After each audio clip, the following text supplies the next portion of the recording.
On a cold January morning in 1947, a mother, pushing a stroller down a quiet street in Los Angeles, saw something pale lying in the weeds of an empty lot.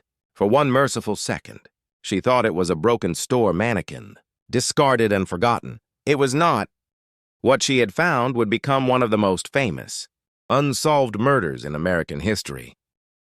A case so strange, so meticulously staged, that homicide detectives who had seen everything still called it the worst thing they had ever worked. Her name was Elizabeth Short. The world would come to know her only as the Black Dahlia. And nearly 80 years later, we still do not know for certain who killed her. Before she was a headline, she was a 22-year-old woman with an ordinary, fragile story. Her father lost the family's savings in the Depression, then staged his own disappearance, abandoning his car on a bridge, so everyone would assume he had drowned. He hadn't years later. He resurfaced in California, and eventually invited his daughter to come live near him. She took him up on it. She wanted a piece of it. She never got a single acting credit. Not one confirmed audition on record. What she did get was a series of temporary rooms, waitressing jobs, borrowed money, and men who came in and out of her life faster than she could keep track. She was known for dressing elegantly, on almost no income, for her jet black hair and for a kind of quiet. That gap between the woman and the myth is where this story begins. In the second week of January 1947, Elizabeth Short's movements become a puzzle. Investigators are still trying to solve. She was seen at the Biltmore Hotel in downtown Los Angeles on the evening of January 9th, reportedly waiting for someone who never showed. After that, for nearly a week, her trail effectively goes cold. No confirmed sightings, no verified contact. Then on January 15th, she reappears in the worst possible way. In that vacant lot on South Norton Avenue. We are not going to describe what was done to her body. It doesn't serve her memory. And frankly, it isn't necessary to tell this story honestly. What matters is this. The manner in which she was found was so calculated, so unnervingly controlled. There was no blood at the scene. None. Which told investigators immediately that she had not been killed where she was found. She had been killed somewhere else, then transported and deliberately placed in open view. For someone to find identifying her turned out to be the one part of this case that moved. Fast, the FBI matched her fingerprints in under an hour, using a fax-like wire photo system that was cutting edge for its time. Her prints were already on file for two completely unrelated reasons: a wartime clerical job application and a prior arrest for underage.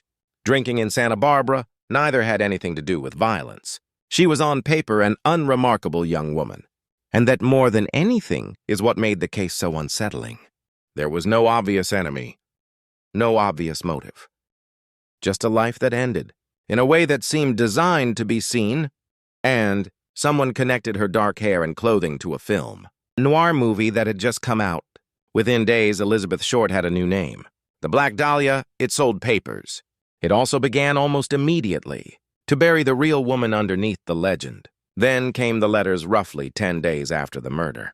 Someone mailed items to the Los Angeles Examiner, claiming to be the killer, including Elizabeth's own identification, address book, and belongings, some of which had reportedly been wiped clean with gasoline to remove fingerprints over the following weeks.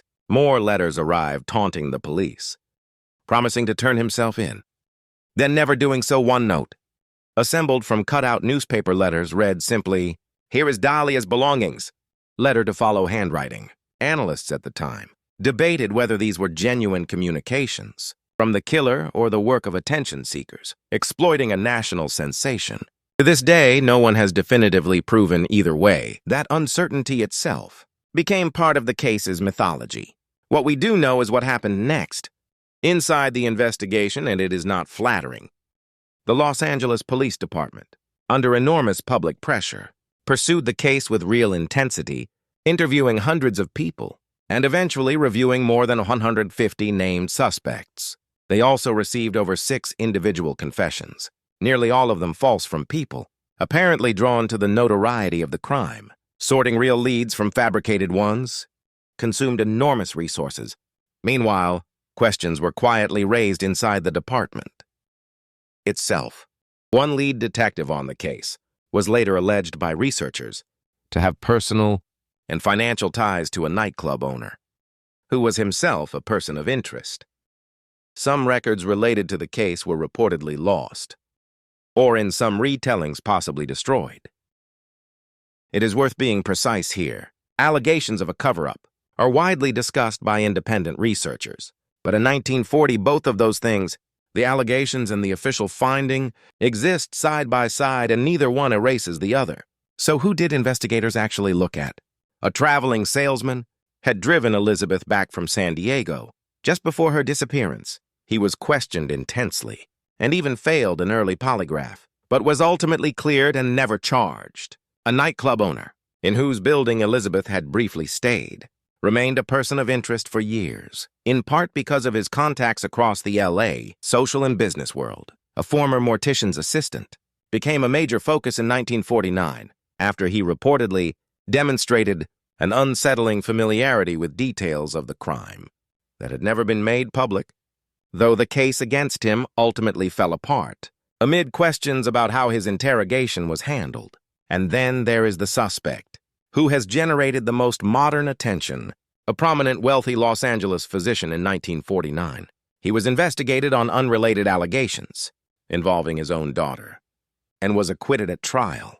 Decades later, his son, a retired LAPD homicide detective himself, Steve Hodel, eventually published a book laying out circumstantial evidence, alleged handwriting, similarities to the taunting letters. His father's documented ties to at least one confirmed period suspect list, and a 1950 police wiretap recording. It is a genuinely chilling recording. It is also importantly not a confession. He was never charged. He died in 1999 without ever facing trial for this case. His theory remains one interpretation among several, built on real archival documents. But for decades, that was roughly where the public case stood. A wall of theories, none of them conclusively proven, all of them competing for the same incomplete set of facts. But this case has refused to stay quiet. In 2017, an author published a book re-examining the mortician's assistant suspect and the alleged detective connections, using newly surfaced case files, arguing the real story of the department's failures ran deeper than previously known.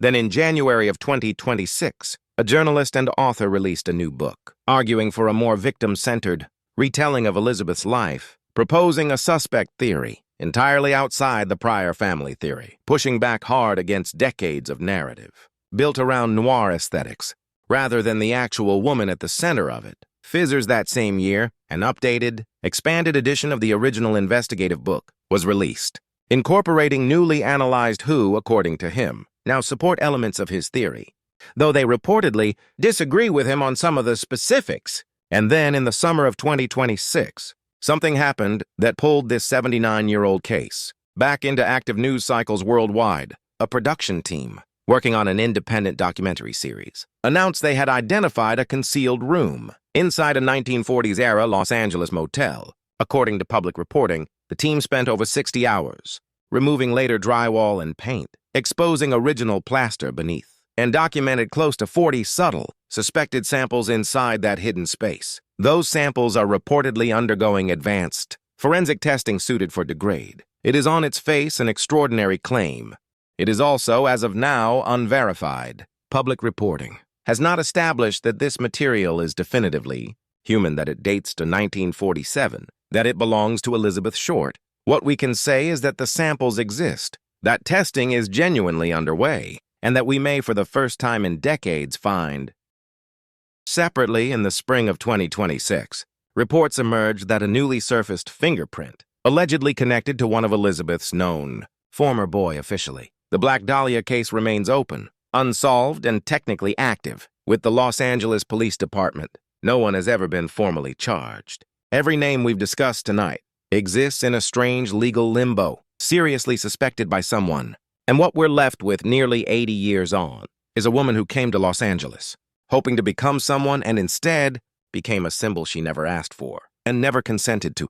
The blood samples in that hidden room are being tested right now as you watch this.